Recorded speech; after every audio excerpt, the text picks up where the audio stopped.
Bom dia, primeira série. Vamos iniciar mais uma aula de filosofia e hoje nós vamos dar continuidade ao conteúdo que nós já iniciamos na aula passada. Então, como eu falei para vocês, hoje ficaria a gente estudar um pouco sobre a filosofia árabe, porque já iniciamos na aula passada sobre a filosofia patrística e a filosofia escolástica. Vimos um pouco a respeito dessas duas filosofias e hoje nós vamos ver um pouco sobre a árabe. Esse conteúdo ele não é muito trabalhado, não é comum, mas ele é importante e vocês vão ver o porquê, principalmente para a filosofia grega ocidental. Então, eu já tinha comentado para vocês nas aulas passadas que Santo Agostinho, a própria filosofia cristã, vamos dizer assim, sofreu forte influência dos escritos árabes, das interpretações árabes a respeito da obra tanto de Platão quanto de Aristóteles. Então, hoje, na filosofia árabe, nós vamos ver dois principais filósofos, o Avicena e também o Averroes. Então, vocês podem já abrir o livro de vocês aí na página 24, para que assim a gente acompanhe o conteúdo e a aula fique um pouco mais clara. Então, as obras de Platão e Aristóteles, elas exerceram forte influência no desenvolvimento do pensamento cristão durante a Idade Média. Então, já tinha colocado aqui para vocês sobre isso, sobre a influência em que as obras platônicas e aristotélicas influenciaram aí no pensamento cristão. No entanto, diversos textos de Aristóteles, principalmente de comentadores de sua obra, ficaram sob os cuidados dos árabes por bastante tempo, só retomando a Europa no século XII. Então, os árabes foram responsáveis, os grandes responsáveis, por absorver a própria filosofia ocidental muito mais do que no próprio Ocidente. Então, quando houve a expansão do Império Macedônico, a filosofia grega ela chega até os árabes por meio dessas pessoas que iam conquistar esses territórios, mas também por pessoas que estavam fugindo do próprio cristianismo, acusados muitas vezes de serem hereges. Enfim, todos esses elementos contribuíram para que essa filosofia grega chegasse aos árabes. Então, os árabes eles tiveram acesso a diversos escritos dessa filosofia grega, de obras de Platão, obras de Aristóteles. Então, eles vão ser responsáveis por traduzir essas obras e também por, de certa forma, disseminar a própria filosofia grega ocidental. Então, apesar de não ser tão trabalhada essa filosofia árabe, mas esses povos eles tiveram grande influência para que muitas pessoas, muitos países, a própria Europa tivesse contato com essa filosofia ocidental. Então, nesse intervalo, os filósofos árabes medievais adotaram e defenderam um aristotelismo associado a elementos do neoplatonismo, que eu já expliquei para vocês, e também relacioná-los com elementos de outra religião, o islamismo. Então, além deles traduzirem essas obras, eles vão se aprofundar na filosofia ocidental grega, eles vão estudar a fundo essa filosofia e também vão relacionar aí com a própria religião deles, o islamismo,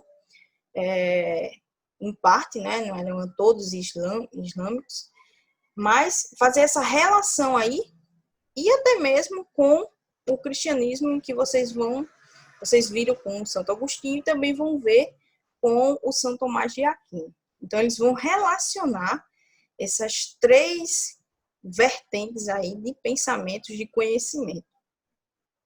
Então, sob tais influências e fundamentando-se em um texto apócrifo, ou seja, aqui está a explicação, que não pertence ao autor, que é atribuído, é um texto apócrifo de Aristóteles que denominavam teologia,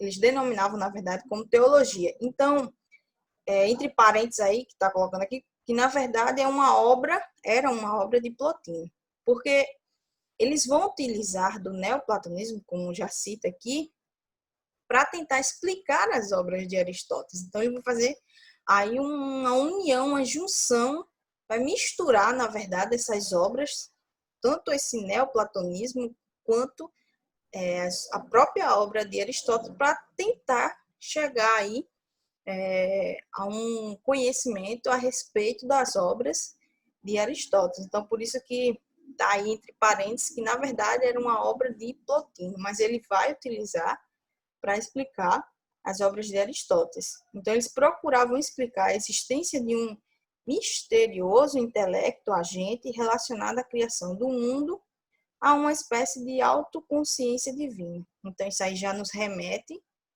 ao conteúdo que nós vimos a respeito de Santo Agostinho, como a emanação divina, a luz divina, esse intelecto divino que eles colocam aqui, que na visão do Santo Agostinho era Deus. Então, segundo esse ponto de vista, para contemplar a si mesma, a consciência divina criou um primeiro intelecto, o qual, por sua vez, desdobrou-se em todas as outras formas de inteligência e de conhecimento de que partilhamos em menor escala. Porém, acreditava-se, com esforço e dedicação, nossas faculdades intelectuais poderiam nos aproximar do próprio Criador. O principal defensor dessa teoria, desse intelecto divino, foi o Avicena. Então, esse filósofo ele escreveu principalmente sobre a lógica, sobre a ética e também sobre a metafísica. Então, esses foram os três campos de conhecimento dele aí, em que ele se dedicou mais em seus escritos. Então, ele propôs uma conciliação entre o aristotelismo, o neoplatonismo e também o islamismo. Então, ele vai tentar juntar essas três correntes aí de pensamento para formar aí chegar a uma verdade sobre as coisas. Então, Avicena ele constituiu um pensamento que se tornou referência entre os povos islâmicos e acabou estendendo sua influência até a Europa medieval. Para ele existiam dois grandes conhecimentos. Então, quando eu falei para vocês, né, que quando o Império Macedônico ele se expande, ele chega até os árabes, mas esse movimento ele vai ser o inverso depois. Os árabes que vão até a Europa, no processo de expansão, os árabes eles já por si só eles já são povos nômades, né? Eles gostam de estar viajando, enfim. Então, em uma dessas transições dele para outros lugares, eles chegam até a Europa, principalmente pela Espanha, e é quando eles retomam o pensamento de Aristóteles e coloca tudo aquilo que eles sabem para a própria Europa. Então, dentro do pensamento de Avicena, ele defendia aí dois grandes tipos de conhecimento, que era o mundo natural e a teologia, como eu já tinha colocado aqui para vocês. Nesse mundo natural, era ligada aí a permanência da alma e a sua ordenação. E na teologia, o conhecimento que se projeta além desse mundo para tratar da divindade, que seria o primeiro intelecto, e de sua relação com os demais seres.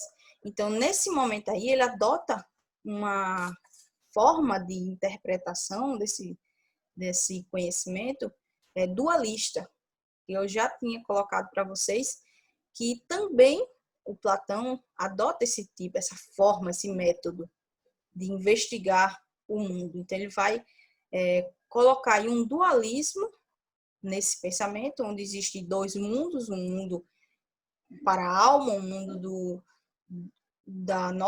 do conhecimento, da nossa ordenação, e também essa teologia que seria além desse homem, um intelecto, um conhecimento que transcende esse homem, que seria o primeiro intelecto, um intelecto divino. Então, ele segue muito na lógica do Platão, nesse sentido. E também ele vai colocar aí que, nesse contexto, a inteligência humana ela seria capaz de compreender e unir esses dois mundos, o tanto material como esse mundo celeste, por meio de 5 graus. Ou seja, era uma evolução desse conhecimento, dessa inteligência humana. No primeiro grau, a inteligência material é a faculdade do indivíduo anterior à realização de qualquer operação intelectual. Então, é algo bem lá nos primórdios da sua inteligência, vamos colocar assim. E a inteligência possível é um segundo grau de inteligência, que era a faculdade formada apenas pelos primeiros princípios intelectuais. Vocês já percebem aí uma evolução dessa inteligência. E também a inteligência em ato. É a faculdade disposta a agir porque alcançou a ciência.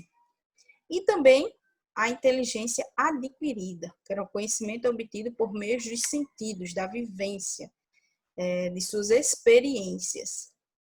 Ou seja, nós nascemos com um certo intelecto, com uma certa faculdade mental, vamos dizer assim, mas bem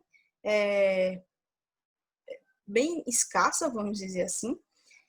A partir do momento que vai evoluindo, vai existindo esses princípios intelectuais dentro de nossa mente, até alcançar aí a força de agir por meio das nossas experiências, daquilo que nós adquirimos por meio dos nossos sentidos.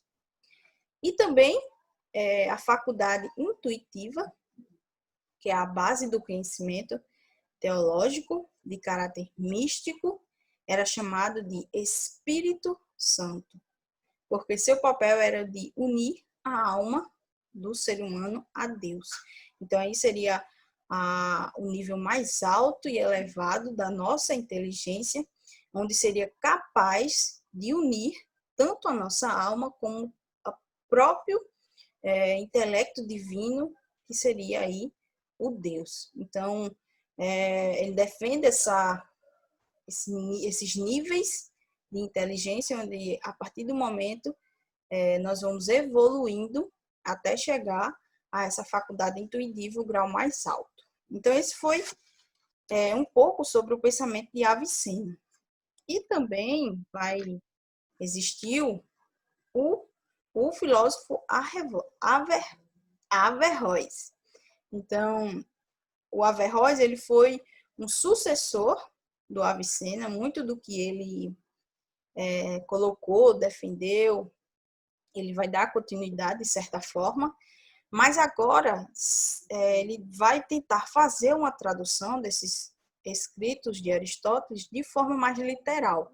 Então, se antes em Avicena ele tenta fazer aí uma mistura desses pensamentos, o Averroes não, ele vai tentar seguir uma linha mais literal e tentar fazer uma tradução literal desses escritos, sem interferir muito no pensamento de Aristóteles. Ele vai traduzir e também ele vai tecer comentários a respeito da obra de Aristóteles, não só traduzir. Então, sendo assim, para o filósofo árabe, os possíveis conflitos entre a filosofia e a teologia não passavam de formas diferentes de interpretar uma mesma verdade, uma vez que, apesar de utilizarem métodos diferentes, os dois saberes tinham uma finalidade comum e nela não poderiam divergir. Nesse contexto, Averroes dividia o conhecimento em duas partes. Então, para o Averroes, não precisava unir essas duas formas de pensamento, cada uma tinha sua forma de chegar a uma verdade que para ele era uma mesma verdade. Então, não tinha necessidade, então, dessa forma, de misturar essas duas correntes de pensamento.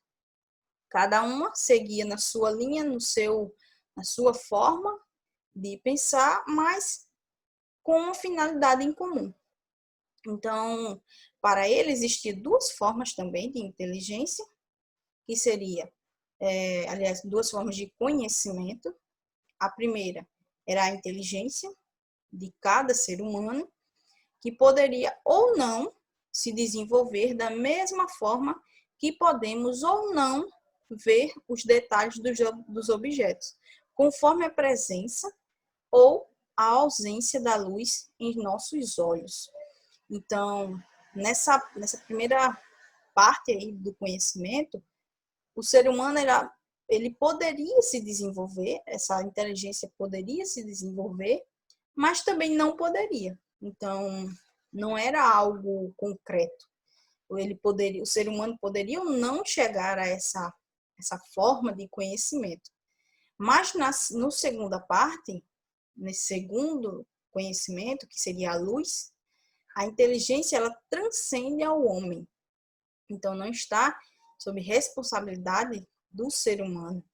Ela é transcendente. Então, ela apresenta como uma emanação divina, por meio da qual todos os outros intelectos estariam ligados. Então, é mais ou menos o pensamento do Santo Agostinho, onde ele coloca que até tínhamos uma inteligência, aliás, todos nós temos uma inteligência, mas muitas vezes precisamos dessa luz divina para alcançar a verdade absoluta. Então, é mais ou menos esse mesmo pensamento. Nós temos essa inteligência, mas muitas vezes ela pode ou não se desenvolver. Mas, por meio dessa luz,